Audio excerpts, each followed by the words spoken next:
seborrheic dermatitis be a contraindication for hair transplant? I don't think that seborrheic dermatitis is a contraindication for hair transplant.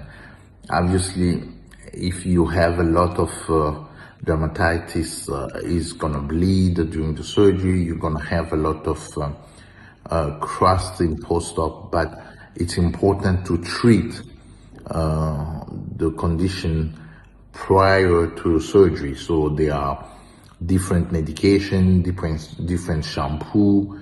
So seeing your dermatologist before hair transplant to make sure that the seborrheic dermatitis is under control before undergoing hair transplant, and also have a treatment post hair transplant, because hair transplant may be considered as a stressful event, and that stress can flare up your seborrheic dermatitis in a post-op. So it's important to have a treatment before and a treatment after, because seborrheic dermatitis will lead to some hair loss.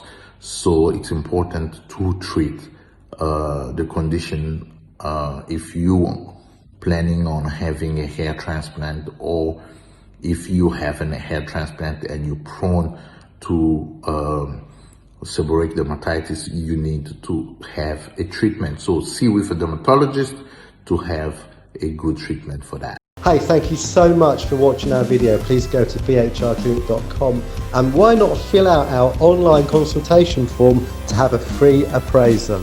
Let's get started together. Look forward to seeing you soon. Stay safe.